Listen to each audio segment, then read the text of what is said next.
Hello and welcome to Mothering Unedited. I am Sarah Grace Knutson. And I am Leanne Hulick-Reyes. And I am Carmen Wist. And we are bringing you real and raw conversations that honor the mess and the magic of motherhood. From our radically authentic hearts, we share and discuss the good, the bad, and the ugly about the things that mothers need to talk about most. To be heard, to be supported, and to be uplifted through authentic, vulnerable connection, so we may all rise together in our motherhood journey.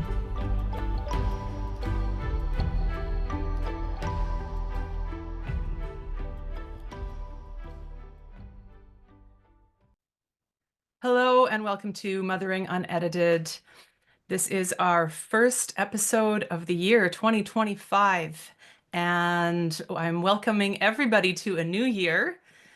And this episode, in the spirit of the long-standing societal trend of people trying to redefine themselves in the new year and set new goals and all that kind of thing, that's not actually what we're going to be doing. Rather than redefining ourselves or setting new goals or deciding how I want to be better or anything, we're just going to actually go on a little bit of a deep dive of who am I?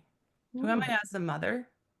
Because that's actually, I think, a more important place to start rather than trying to improve myself is to recognize who I am right now already. And there's a lot of really fun and juicy and interesting ways that we can go with this. So before we dive really into our topic, I would love to know, Carmen and Leanne, how are you?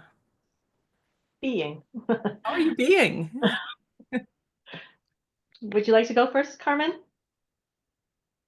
I am being today. Sure, I'll go first. Thank you. It's interesting. Today I am being a little introspective, and this topic means a lot to me. Recently, this is something I've been thinking about a lot, and I understand how I am as a mother, and I'm becoming more accepting of that. And in doing that, I can understand also, I'm remembering who I was when I was younger and the things I really enjoyed about myself. And now that I am understanding more about who I am as a mother, what I enjoyed when I was younger, I really want to start interweaving those things together. So I feel like not necessarily reinventing myself, just that I have an awareness now, and I'm going to insert some of those things that I really enjoyed into my everyday life more and more. And in doing that, teaching my kids that it's great to enjoy things in our lives and foster that within ourselves, whatever that is. Yeah. Awesome. Thank you, Carmen. I think you covered our topic, but I want to know how you are right now. How I am right now is to be very honest, a little bit tired. You had I a was party up late last night. Was at a party. I was up late last night, and I think that's allowing me to be a little bit calmer today. Fair enough. Thank you. How are you doing, Leanne? How are you being? I am also being quite introspective. I have a special activity to do with my daughter today, and I did pick my words of intention. And the words are to be present as well as to receive kindness. So typically when I have a special function, we get dressed up and go out. Like we love getting dressed up and going out. There's always a high vibration of like rushing with me. So, Always? pardon me, often. Did I say always? You Often. did. Thank you for catching me.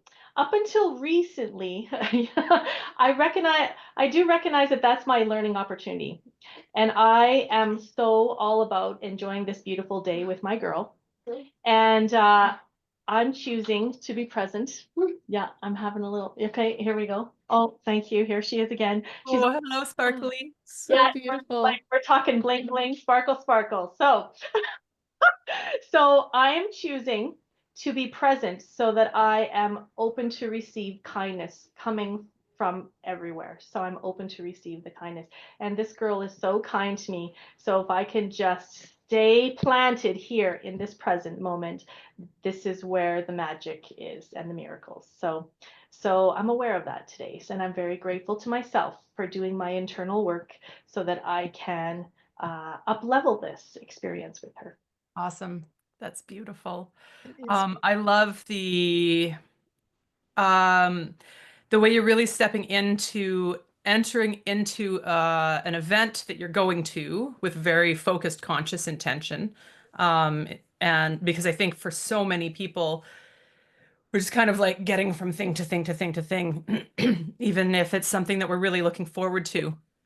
But taking those few extra moments to set a conscious intention and decide how I want to be as I move into something is so super important. So thank you for modeling that for everybody.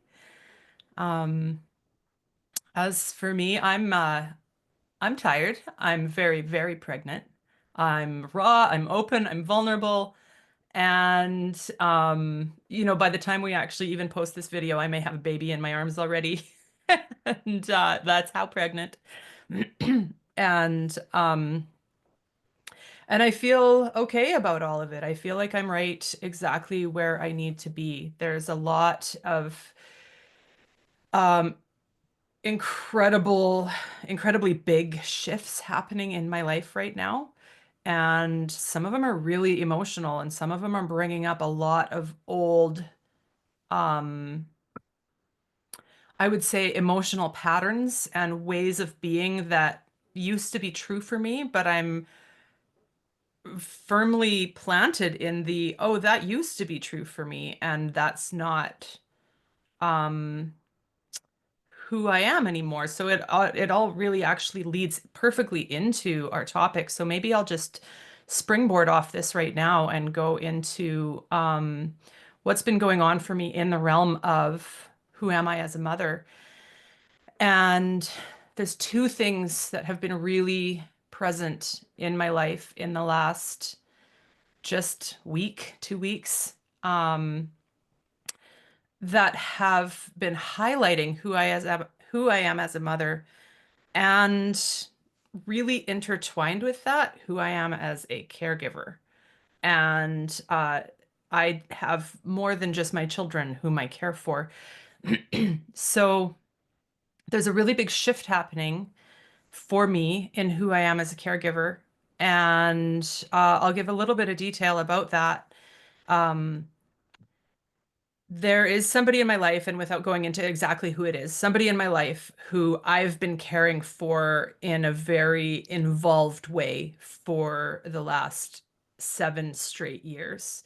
And it's somebody who is very close on a family level, um, somebody who had a stroke. It ended up taking short-term memory and a great portion of vision away. Now, this person is still incredibly independent, um, but not in every way. And there's a whole lot of life logistics that need to be handled by somebody else.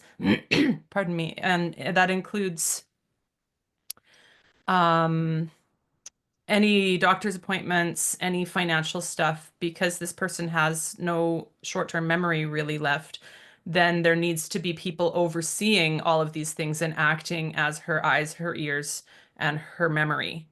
And I've taken on that role. And I realized in the last couple weeks that in many ways, I've become her mother as if she were like a toddler, except she's dealing with adult things.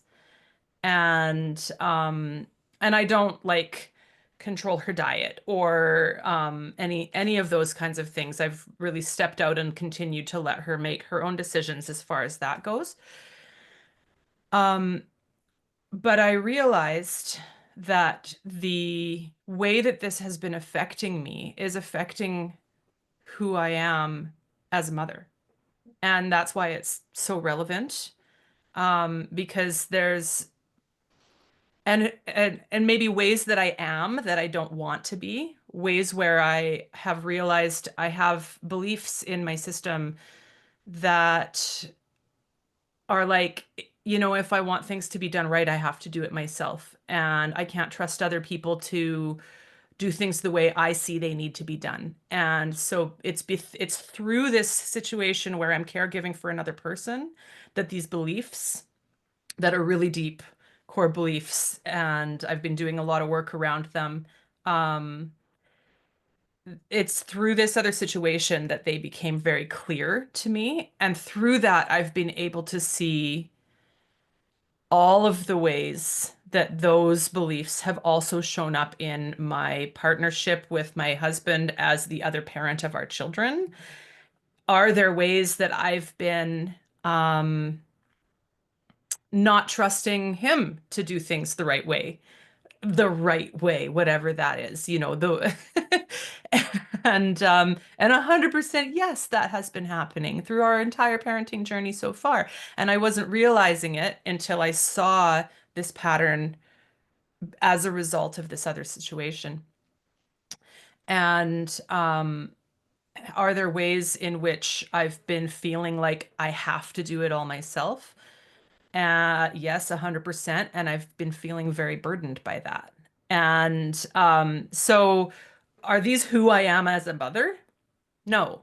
Who I am as a mother comes from a much deeper, much more heart-based space than that. But these are the things that actually have been kind of standing in the way of who I am as a mother and causing upsets and causing stresses and causing a lot of challenges. And it's all just come super forefront for me in the last literally 2 weeks.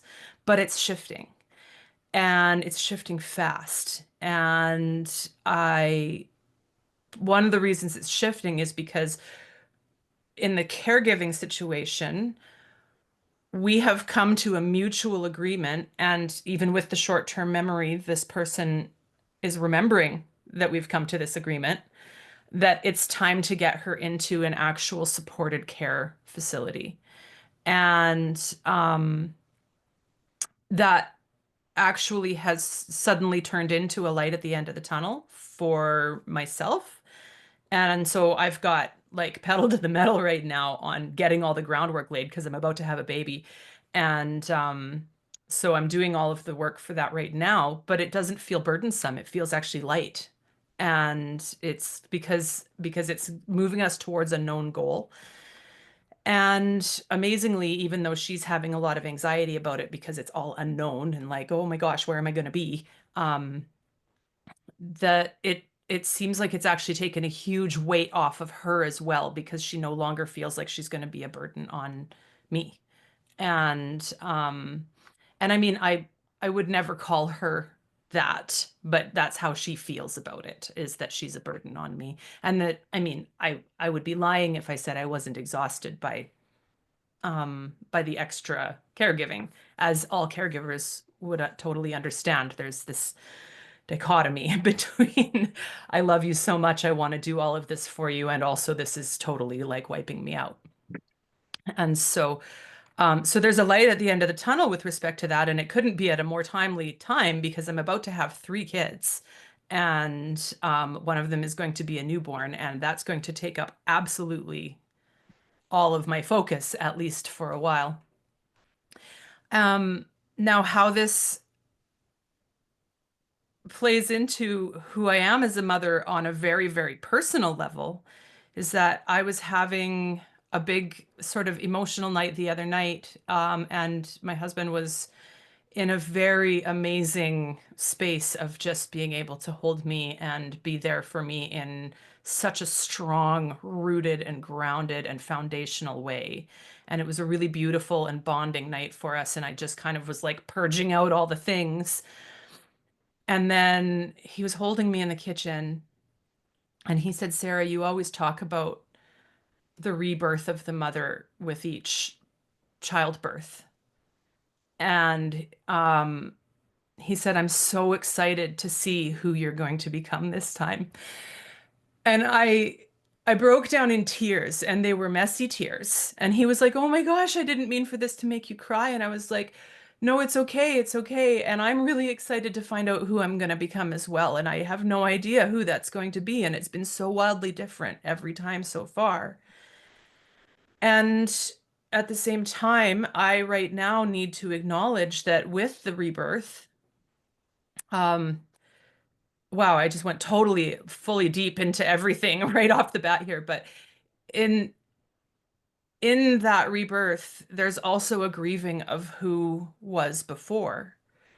And I just want to honor, I'm in this huge transitional state. I don't even know if I can talk about who I am as a mother, but because it's being born again as we speak. And at the same time, I want to honor that that means that I also have a huge cycle coming to a close of who I have been as the mother of the two I've had so far, and who I have been as a mother of two who's pregnant with one that I haven't really met yet. And it's like we've talked so much already in this podcast series about the cycles of birth and rebirth and endings and beginnings and how it's just this whole constant flow. And that pertains as much to who I am as a mother as it does to any other part of this journey. And so, yeah, so for me right now, I know we've been planning this topic for a little while and not even really talked about it. And it ended up landing in the perfect spot for me because I'm just in this really big, like, well, who am I? Who am I as a mother and who am I going to become?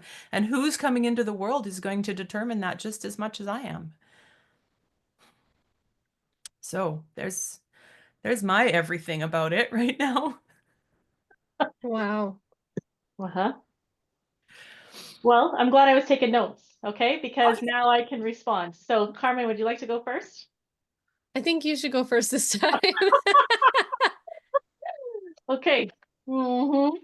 Thank you, Sarah, for sharing your real and raw. Maybe Thank we need you. to repattern, I'm not sure, but I do I have don't a couple of questions. I don't feel that I need any repatterning actually. I feel that even though there's tears coming, but I'm feeling really grounded and stable and solid and Wonderful. just and really actually more curious. Nice. Yeah. So I will uh, I'll share with you my questions, then if we want to, you can address the two. There's only about two. Um, I want to do all this because I love you. So that's my first one. I want to do, that's what we think we're supposed to do, is do everything for these people that we love.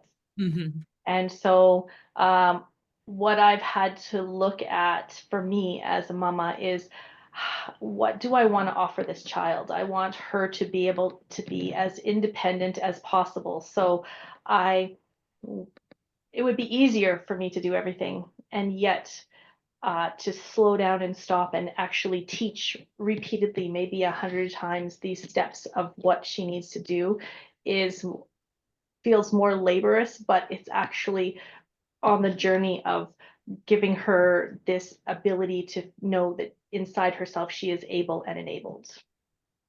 So, and then that's my success. So instead of doing everything for her, and I'm not picking apart your words, but we were taught to do everything to be a mother. You just do for them, right? So Yeah, I'm really glad that you brought that point up because It's a really perfect example of what I was meaning when I said that the way I've been caregiving for this other person has accidentally been sneaking into the way that I'm being as a mother. Because what you described as your goal, that's my goal too. I want my children to be absolutely as independent as possible. And then we'll be like in the kitchen and making cookies and somebody's stirring the batter or the dough and my fingers are ending up in there and I'm like, what are you doing? Get out.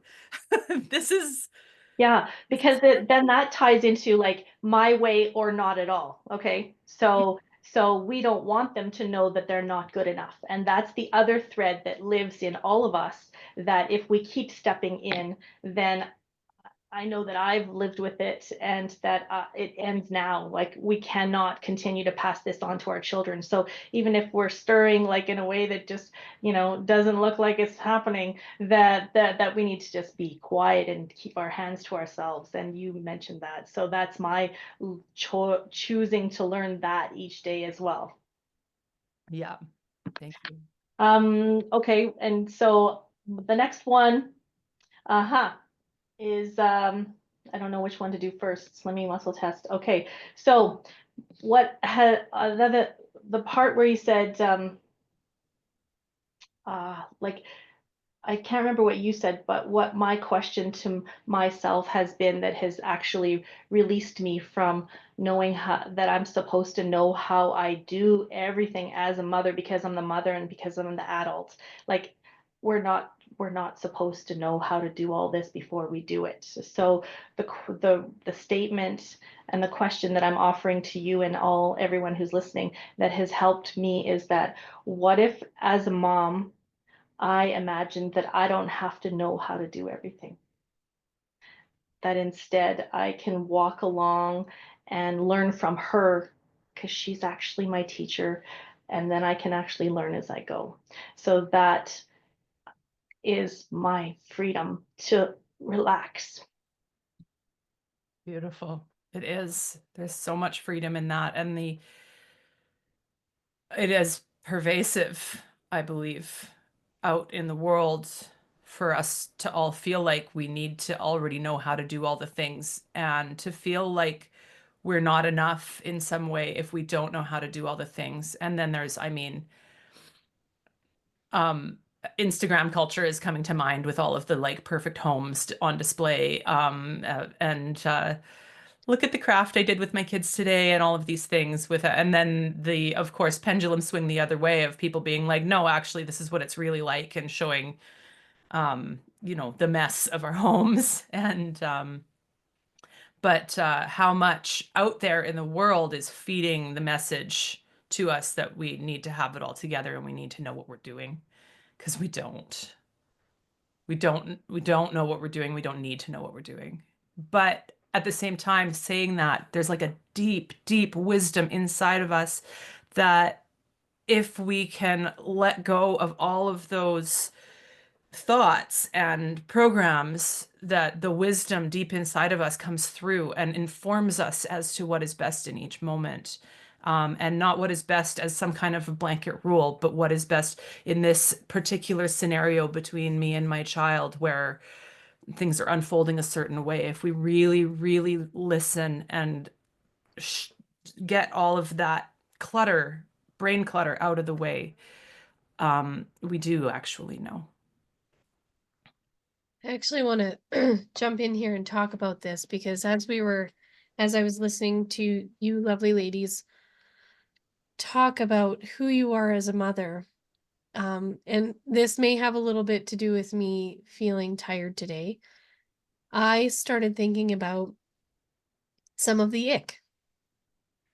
Definitely some of the ick that comes up for me when I'm not, you know, at my best. And some of the ick that comes up for, like, there are definitely some non-supportive words that pop into my head about myself when I think about myself as a mother. There's quite a few of them. And I feel like I spend some time being really aware that I'm not passing that on to my kids. And yet there'll be moments when my youngest will say, "Oh, I did this thing and I just hate myself." And I'm like, I don't think I've said that, but how, like, where did you pick that up? And I mean, that's an extreme example, but there's definitely things that I know I've said around my kids. And even my husband has brought it up. He'll say something and I'll come back with something mean about myself. And I mean, I'm talking about it like it happens all the time. It doesn't. I'm talking about the times that it does happen. And he'll be like, "Wow, that was really mean. Can you rephrase that or whatever?" And my kids will be in the room, and so that is a bit of who I am as a mother right now. And that is something that I am working through. And I think that that's important to bring up because I'm sure I'm not alone in that. 100% you're not alone. 100% you're not alone. Even just in this triad, you're not alone. And Yeah. I'm 100% that every listener who ever comes across this work will be able to relate with you. And there's two things that I want to say. I had one of mine come up. You mentioned one of yours. Um, the one of the ones that comes up in my family is I'll end up in this exasperated state where it feels like no matter what I do, somebody's going to end up crying. and, Right. and that feels unbearable to me. And then I'll end up frustrated about it and like shouting it out loud. It's just like, well, no matter what I do, I'm going to end up hurting somebody. And it's like that obviously that's got nothing to do with my kids. But I have heard it then come out in them. But even with the things that we've never said out loud, I've seen those come up super strong in my daughter. Things I know I have never demonstrated for her that are old core beliefs from my own childhood, stuff that I Generational. worked on before she could even, before she was even born, but maybe stuff that I worked on while she was in utero. And she has ended up with some of it anyway. And so I want to just bring in the knowledge that a lot of these beliefs get passed along in our DNA. And beliefs are, it's not just from the nurture side of things. They come in kind of already encoded. And I think that's okay. We don't want to get down on ourselves about that. I think when I really zoom out to like the grand spiritual perspective that I have, and I know that's going to be different for everybody, but I believe we choose each other, we choose our parents. I believe in soul contracts. I believe that um, our children may have come wanting to have the opportunity to unwind the next phase of whatever we've spent our time already unwinding. That they came to us specifically to have the experience of having us as parents, and that comes with our mess.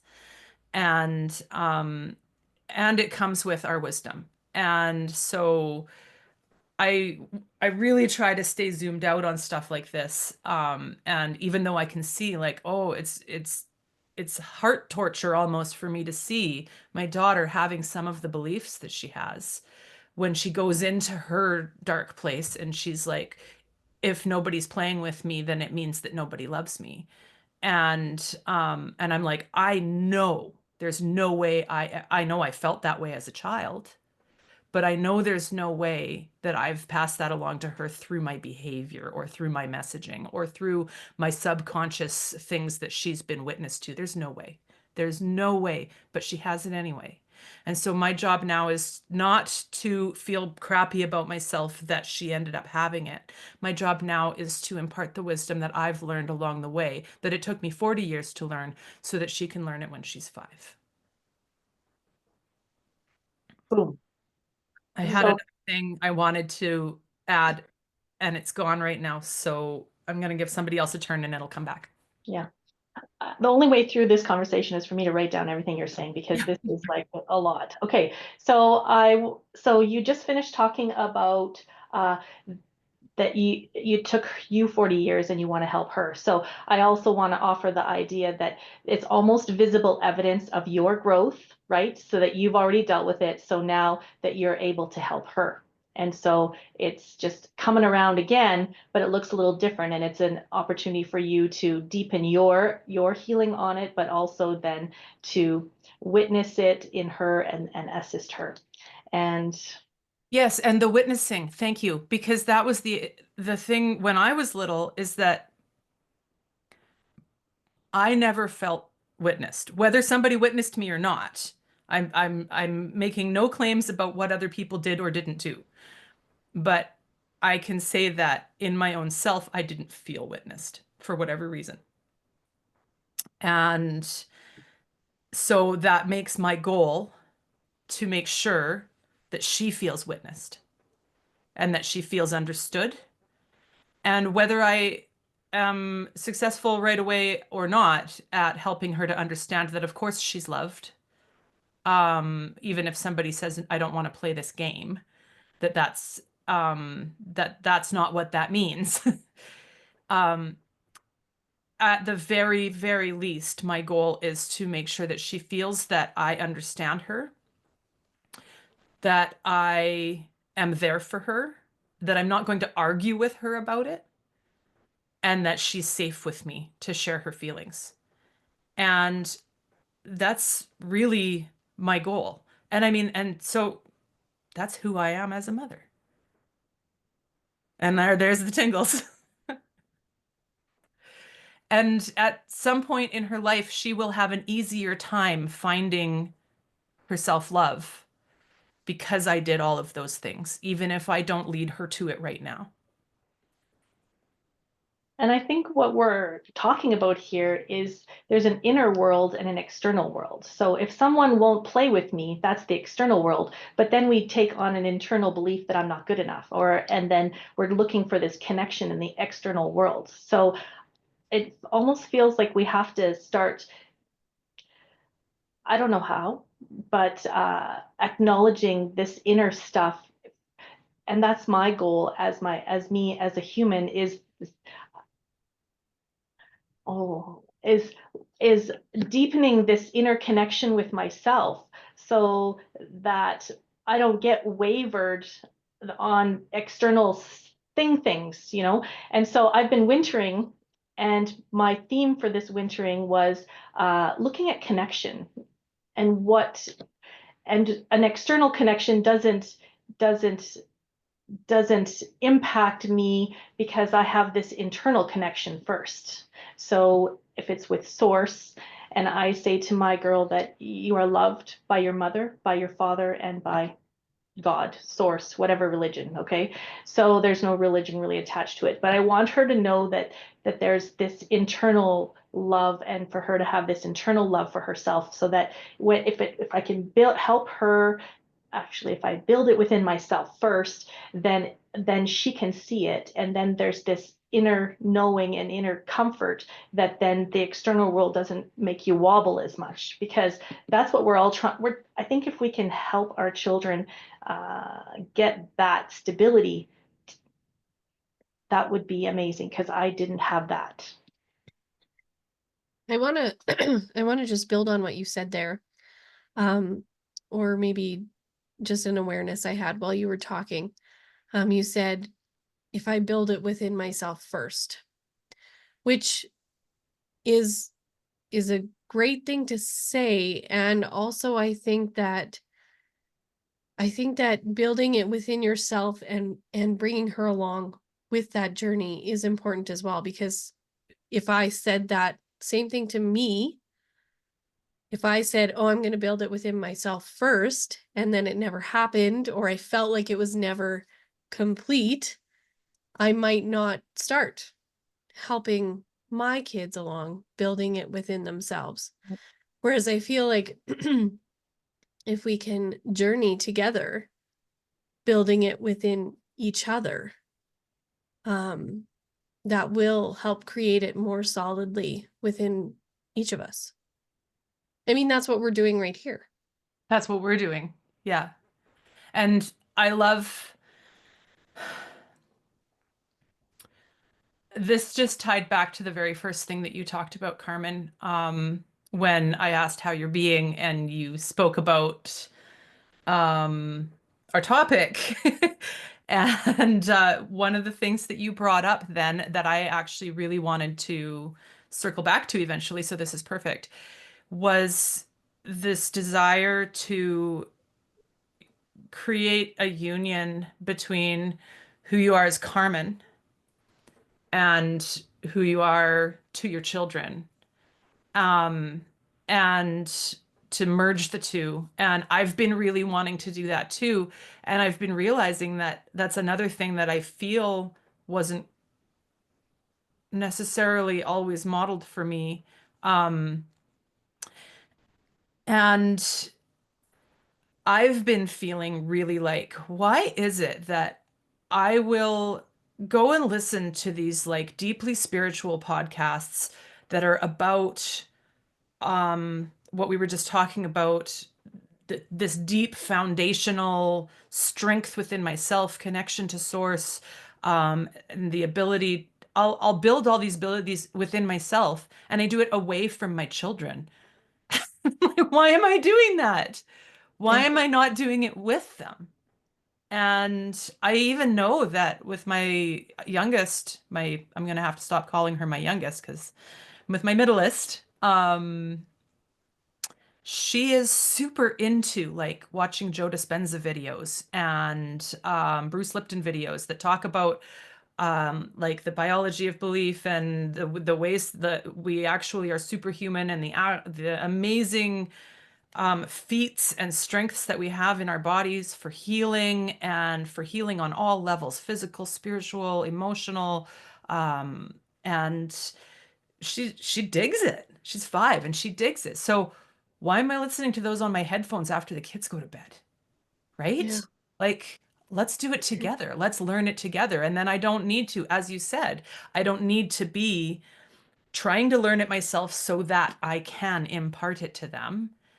It's just a journey that we're on together. And I love that you used those words. And it brought the whole thing full circle to the first thing you talked about. So. You know, you talking about that actually brought up another thing. My daughter is very she gets very focused on one thing. So if she happens upon, say, a video of a werewolf, I'm using a real life example from yesterday, she will be up all night thinking about this. And it probably won't just be last night. It will probably be for a week or more. We will see. We'll, do some repatterning around it. We've had some conversations, in the middle of the night and not in the middle of the night. And what a cool idea for her to, instead of happening upon a video of a werewolf, happen upon Joe Dispenza or, something really, really magical. That sort of thing Because is, everything is a seed planted, yeah. all of it. So my question is, how can we build it within our time with our children other than videos and well we pray, me and my girl, we pray. So I pray, I guess, but then we use the words of intention. So we use the poster of possibilities, okay? And so Tell everybody what that is. yes, it is the children version. So there's only about 50 words. Does anybody have it? I think I have it with me here. Mine is upstairs. I can get it, but we're also going to have to describe it because there will Some be. people won't visually be able to see it. I have it. I have it. I have both. Okay. Oh, So here's the poster of possibilities. So I have that in big one. her. Can you guys see it? Yeah. Yeah. So I have that, and there's a 999 one. And so we have that in the bathroom. So when we're disagreeing, that's where we usually disagree.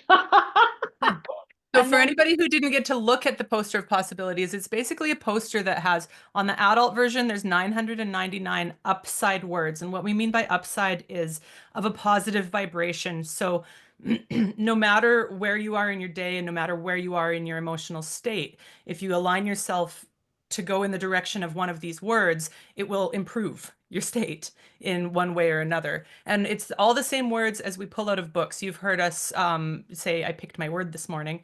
The poster is one way we do it. And we have books that do it too. So we have one poster that has 999 and we have one poster that has I 52, think and it's that's the one we use for kids, and they've been distilled down to um, really just the most simple and easy to understand, but also still really potent and profound. So I just needed to get that out of the way so that everybody Thank understands, even if they can see or not see. And please carry on, Leanne. Thank you very much, Sarah, for realizing that some people are not looking at us. So on the way to work, we pray and we call it in with the angels and everything else, and then we talk about her words. So in her device, in her communication device, I put in every one of those 54 52 words, and then I can ask her how is she being today and how are we going to be. So she'll pick a word like responsible, and then I'll say I am responsible for driving safely. And then I might say a sentence for her about responsible and sparkling or celebration. So that is a beautiful way that I'm planting seeds. And sometimes like I haven't picked my words, so I say to her, okay, pick a word for me. And so that's actually playful. Yay, yay me! I'm being playful and creative and innovative and engaging with her. So sometimes we're doing things and we don't even realize it, you guys, like seriously. So I want to take us back to this not good enough. It lives in all of us. And so we get to choose if we're going to continue to focus on it or if we want to focus on something else. So that's kind of our choice. I love that. That is so true. We get to choose. And I also love that you brought up the fact that we are already doing so much good. We have so much to celebrate. I mean, yeah, there's so much to celebrate as a mother, as a woman, as a human. We are doing things that we don't even know we're doing, just as you said. And I'd also like to point out that this world doesn't always value financially nurturing and caregiving. And if you look at the careers, it is not valued by our society. And it's been something I've had to really, really look at hard, because if I only look at my external world success at my age, because I stopped working for 10 years to look after this child, then the external world would tell me that I have not been very successful. So it's something I have to look at, and it comes up regularly.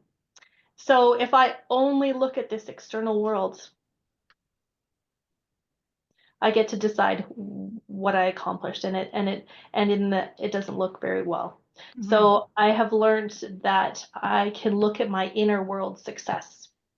And I've read a beautiful books there's one by Robert Holden called Authentic Success, and it looks at a wheel of success in this moment success and spiritual success, have success, or even relationship success. So it kind of saved my life, because finding an inner world and deciding about focusing on inner world success is actually who I am, and that gives me the encouragement and hopes to continue trying every moment and being a better mama.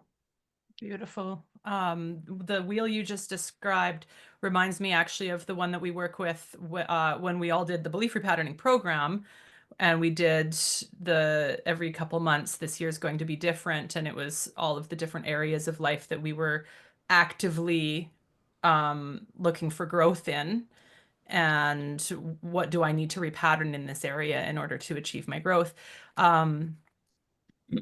So I just love how the same kind of things show up in so many different people's work. When something does show up in so many different people's work, it's probably because it's super profound and a really good way of doing things. So I'm super glad to hear that worked for you. And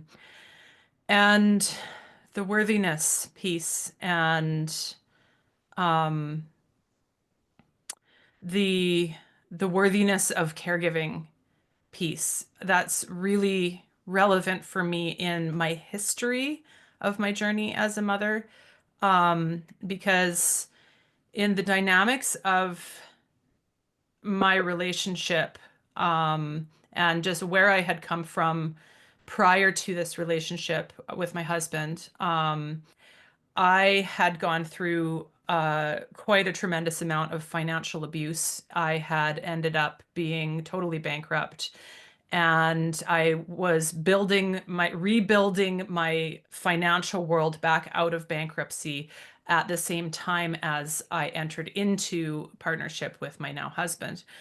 And he also had come from,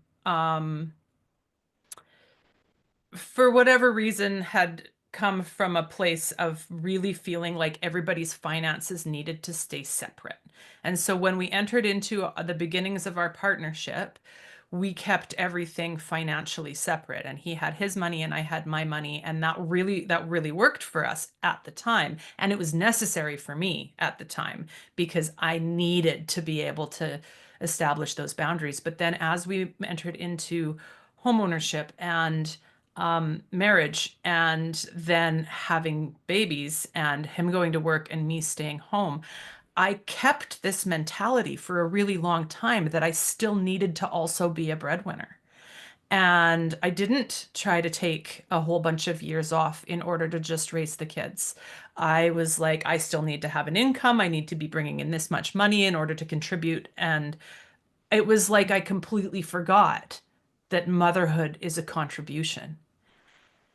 And there's the tingles.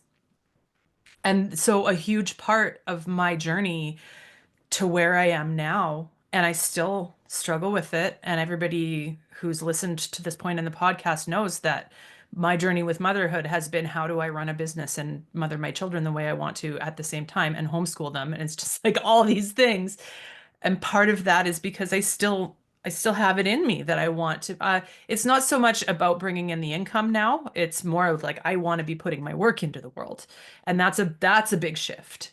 That it's my motivation has become clearer from an intrinsic place instead of the external, I need to be making money in order to have worth.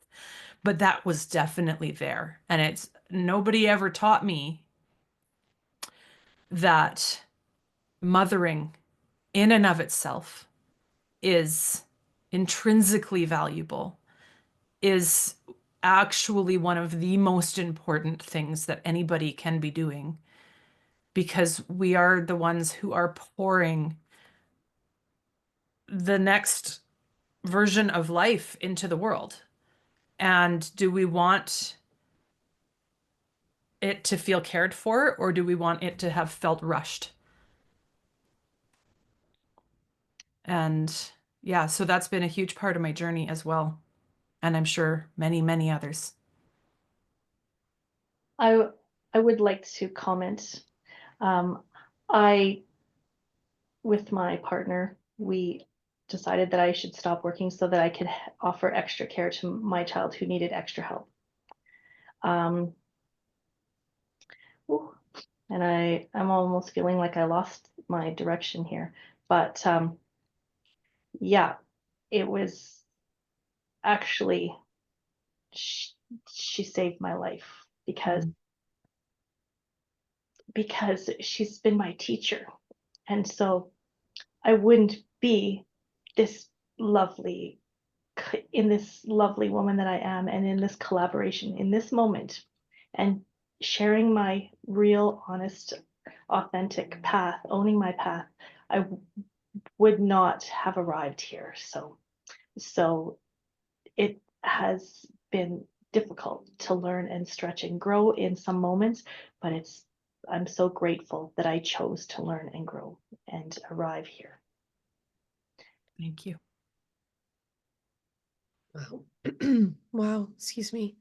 That was very profound. And I also, that is something that I'm learning as well.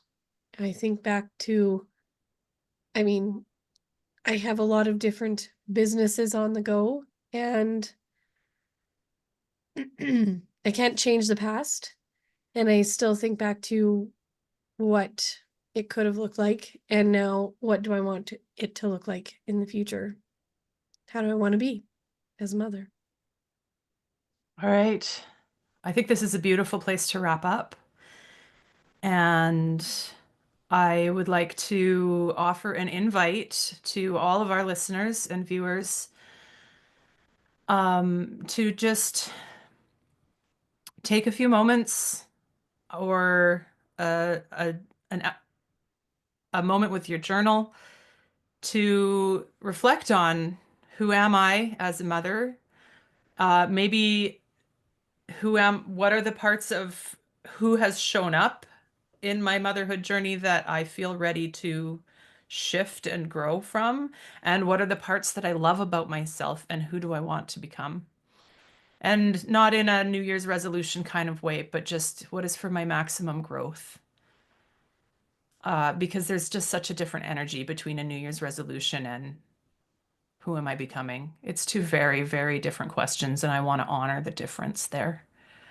Who am I becoming? Who am I already? What do I love about myself? Who am I for my children? Who am I because of my children? Look at all my accomplishments, Accomplishments, yeah. Let's look even at accomplishments. even if it didn't go exactly how you dreamed it would. Yeah, thank you for bringing that in as well, Leanne. And remembering too that accomplishments don't have to be all the way to the moon. Um, I, I, I got up this morning and had a shower. And for many mothers, that is a huge accomplishment. And so I want to honor where every one of us is on our journeys, whether we're feeling like we're thriving or whether we're just, it was enough to get up today and the children are fed. And that is enough. It is enough. Just be love, be love, be love, be love, and forget about all the doing. And you are enough. Thank you very much, everyone. Have a happy new year. Thank you so much for joining us today on Mothering Unedited. We are so grateful to have you here with us and are excited to connect with you in whatever way works for you, whether that's through one-on-one coaching or exploring the other works we have created and continue to offer mothers, parents, and the world. Follow us on Instagram at mothering_unedited. To find out more or connect further with any of us, you'll find Sarah at soul-birth.ca, Leanne at coachingwithleanne, that's leanne.org, and Carmen at carmenwist, carmenwiste.com. Until next time, may you find your brave to share your unedited authenticity and honor yourself through the mess and the magic of motherhood.